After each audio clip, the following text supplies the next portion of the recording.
প্রিয় শিক্ষার্থীরা, ষষ্ঠ শ্রেণীর গণিত ক্লাসে দৈর্ঘ্যমাপী অধ্যায়ে তোমাদের সবাইকে স্বাগত জানাচ্ছি। আমাদের আজকের ক্লাস কাগজ দ্বারা এককে রূপান্তরের সিঁড়ি বানাও। অর্থাৎ আমরা কাগজ দিয়ে একটি এককের সিঁড়ি বানাবো। এখানে দেখো, প্রয়োজনে নিজের ছবিটির সাহায্য নিতে পারো।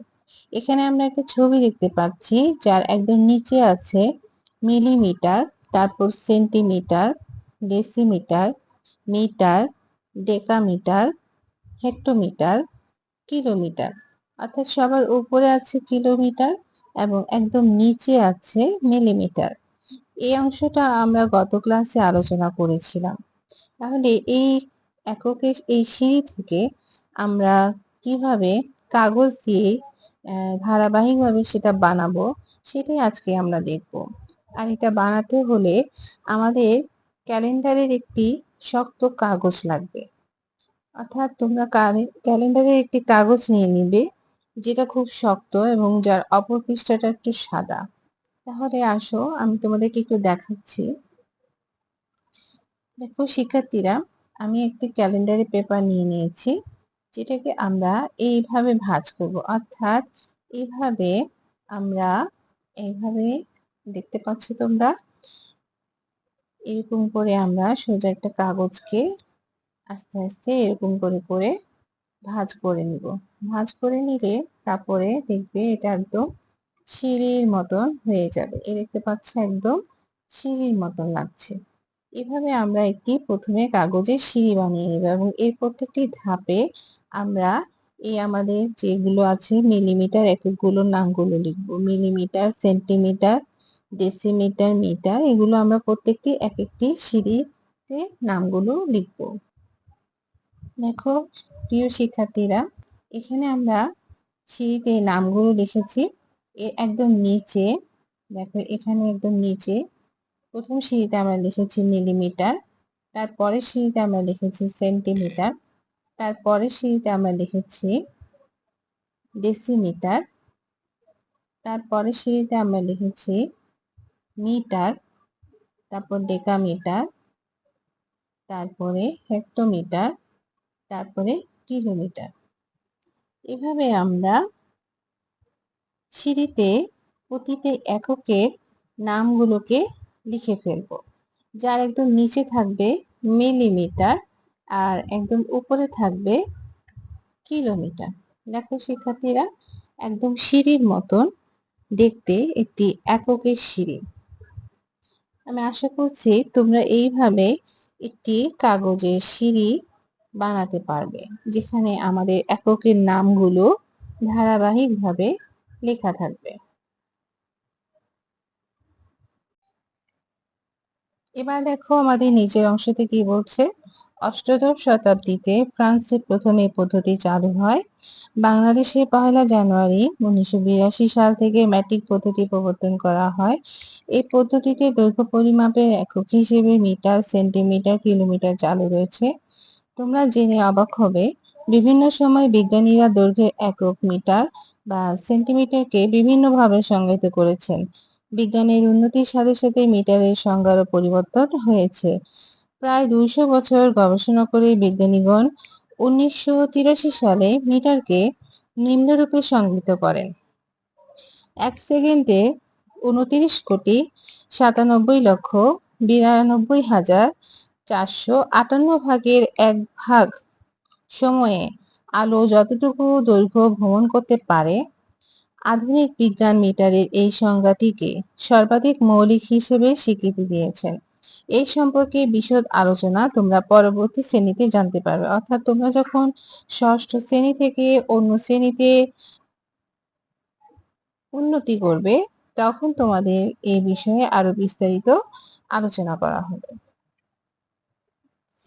এবার আমরা করব একটি জোড়ায় কাজ।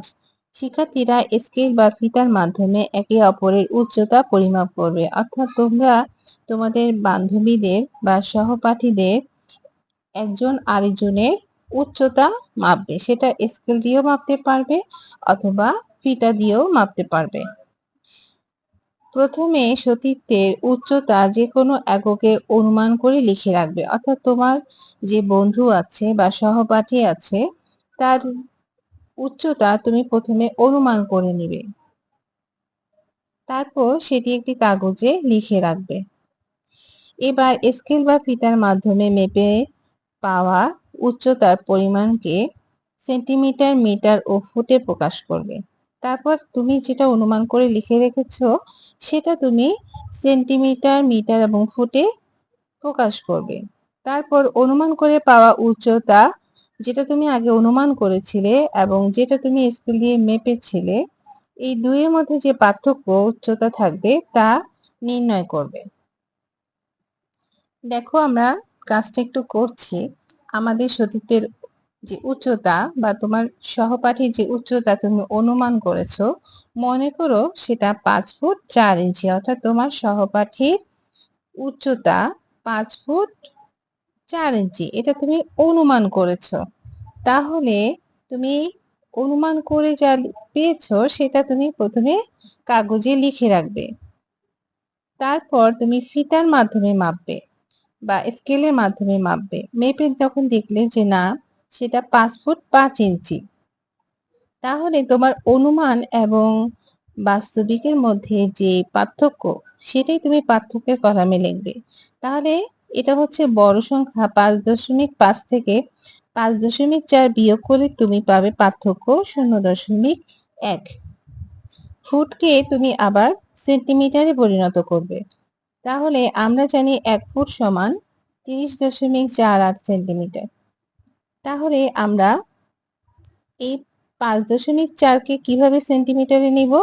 তাহলে আমরা 5.4 ফুট সমান 30.48কে আমরা 5.4 দিয়ে গুণ করব।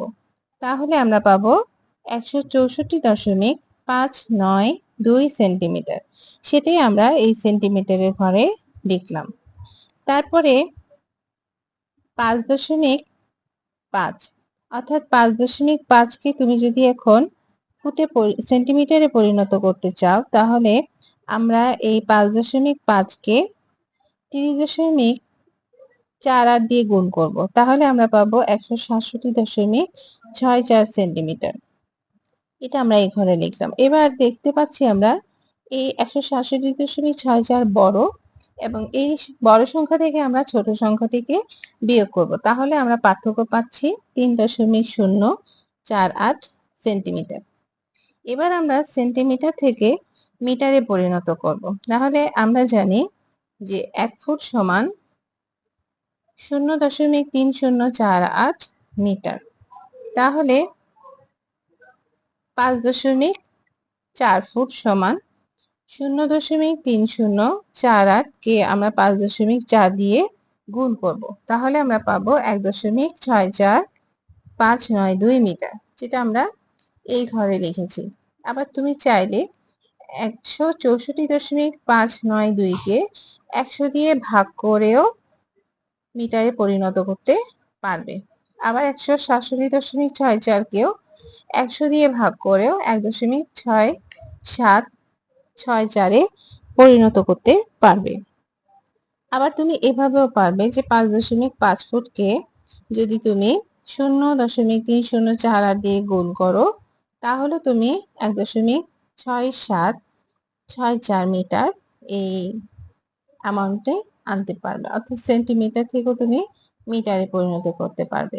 এবার তুমি মিটার থেকে যেটা বড় সংখ্যা সেটা থেকে ছোট সংখ্যা বিয়োগ করলে পার্থক্য পাচ্ছ 0.03048 মিটার।